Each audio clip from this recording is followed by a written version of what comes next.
Chances are you're doing it right now.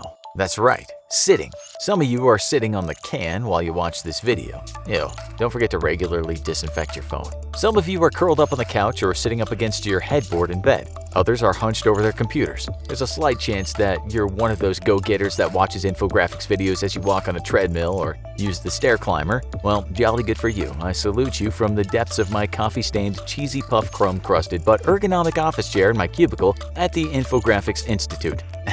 We infographics writers may drink far too much coffee for our own good, but there's one thing we take seriously in regards to our health: ergonomics. Specifically how we sit at our desks. Sitting badly can kill you. Sure, you're probably rolling your eyes. Yeah, you're aware that a sedentary lifestyle isn't good for you and you should get frequent exercise. Very true. But right now I'm discussing posture. Slouching is bad for you.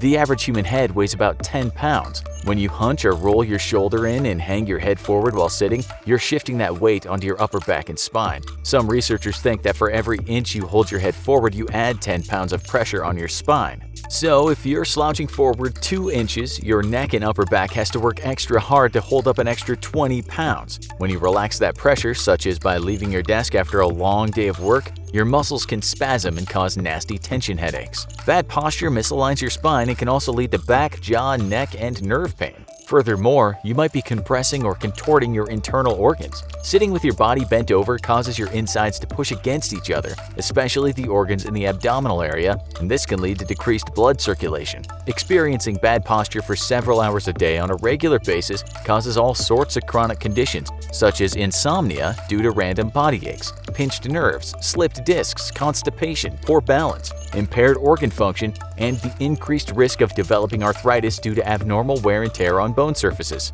Maybe you think that this is not a big deal. You sit hunched over all the time and your back feels fine. You forgot 2 words: right now, as in your back feels fine right now. Trust us, if time machines are invented in 50 years, your senior citizen age self is going to rent one and come back to 2020 to slap you for sitting badly. Quite often, the sitting choices you make now have implications many years down the road as your body ages. You ever wonder why some old people are stooped over? Frequently hunching can cause you to lose height. You develop hyperkyphosis, or an excessive curvature of the thoracic spine, commonly referred to as hunchback. A study of older people with hyperkyphotic posture found that their risk of early death from atherosclerosis and pulmonary disease was increased by 44%. So, how should you sit instead? Upright. Head up, core muscles engaged, shoulders relaxed with your butt and hips against the back of the chair, and your feet flat on the floor. Make sure your back is supported.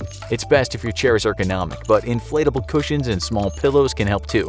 If you're using a computer, the keyboard should be directly in front of you at a close but comfortable distance. Generally, your arm should be bent about 90 degrees and you should lightly rest on your chair's armrests. Or your computer should be set back far enough that your arms can rest on your desk. You shouldn't be holding your arms up with no support under them. Your eye level should be slightly below the top of your computer screen.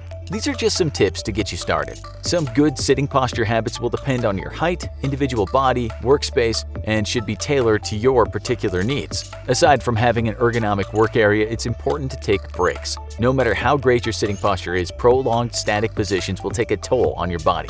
At regular intervals, preferably every 40 to 50 minutes, take a break. Blink, stand up, stretch, take a quick walk around the building, go get some water, anything to get you moving for a few minutes. Taking multiple short breaks throughout your working time is better than only taking one long break. Other than sitting for work or school, you probably sit on a couch or in an armchair for relaxation. You should practice good posture here too. Don't twist yourself up like a pretzel. Your feet should be on the floor, your butt against the back of the seat, and your back supported. Also, be aware of how much you're bending your neck to look at your mobile phone. In recent years, medical professionals have begun treating a condition commonly called text neck. While people of any age experience this, strikingly many of the sufferers are in their teens and 20s. Sufferers have been holding electronic devices at chest or waist level and looking down at the device. Similar to the effects of frequent hunching, this posture causes neck muscles to be shortened and tightened, and shoulders to be rounded forward. Lying down with your head propped up at an awkward angle and talking on the phone with the device pinned between your ear and your shoulder are terrible for your body too. While using your device, be conscious of any pain you feel.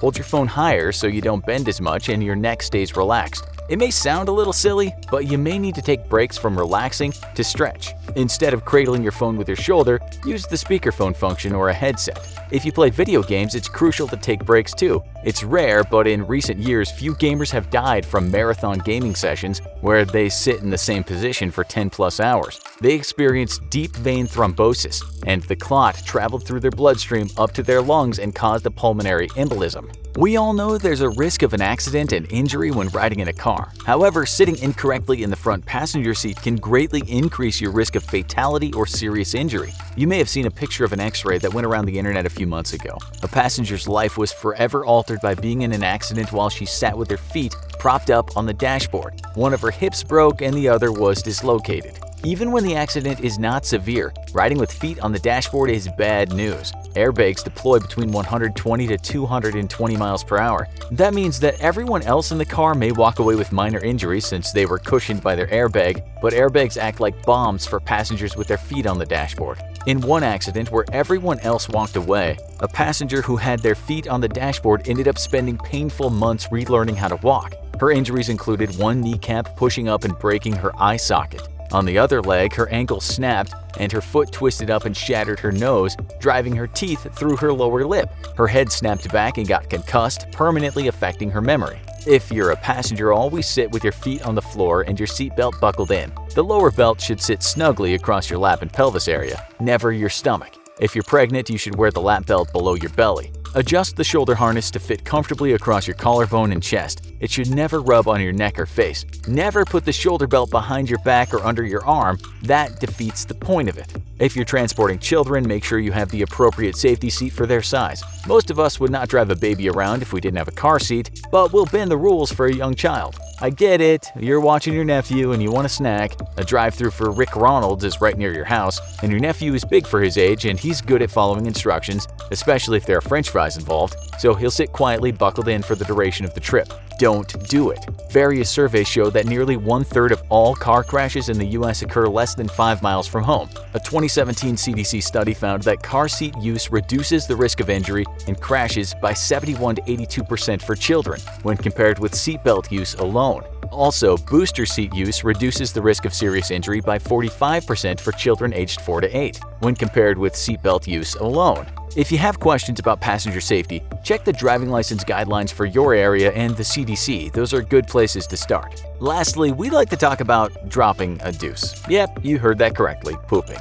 Some medical professionals think that you're pooping wrong. While not definitive, there's some evidence to suggest that modern Western toilets encourage and can aggravate pooping problems such as hemorrhoids and constipation. When you sit on a toilet with your knees at a right angle, your puborectalis muscle, the muscle responsible for continence, relaxes only partially. When you squat like a significant portion of the world, your puborectalis muscle relaxes completely, meaning that it's easier to evacuate waste and far less straining is required. Some researchers have likened sitting on a toilet as opposed to squatting like having a kink in a garden hose. So if you want to address this issue and maybe make dropping the kids off at the pool easier, you can learn to squat over the bowl or sit as normal but raise your knees higher than your hips by placing your feet on a stool, etc. to create a natural squatting position. Hey, the Infographics Institute is just a purveyor of fascinating and useful information. What you do with that information is up to you.